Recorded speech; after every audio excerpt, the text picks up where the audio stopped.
rakkoo keessaa na baaste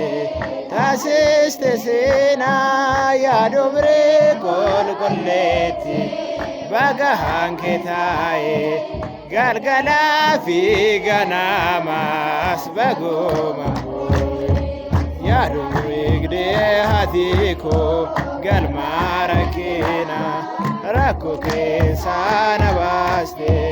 taasiste seenaa yaadomree qulqulleetti baga hankee taa'ee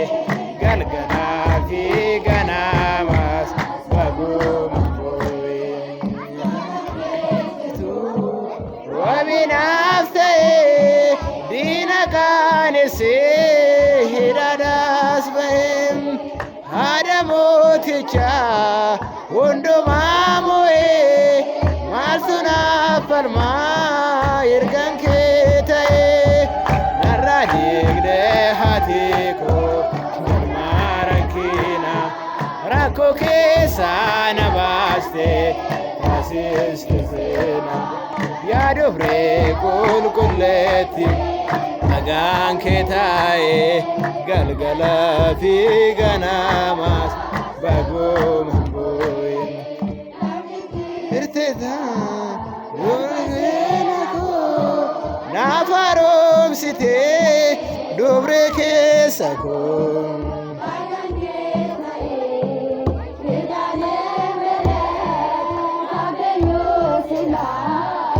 kan gaaddetti narraa diigdee haati koo galmaa rakkina rakkoo keessaa na baaste taasiste seenaa yaadomree qulqulleetti bagaan kee taa'ee galgalaa fi ganamaas bagooma boo'in rakkachuu kootee kanaanarraa gadnoofittee maqaa keetinsaa jedhameerattee amma saammataa lafa seenuttee narraa diigdee haati koo galmaa rakkina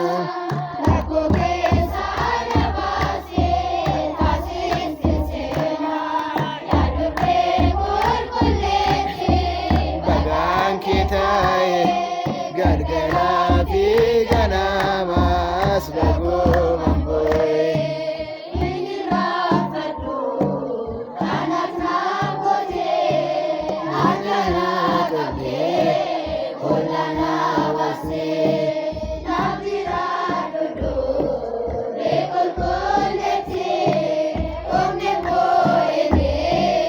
ija keetitti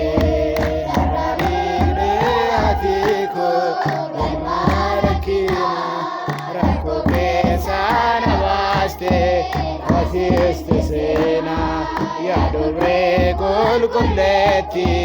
bagaan kee taa'ee galgalaa fi ganamaas bagooma boo'in fedhu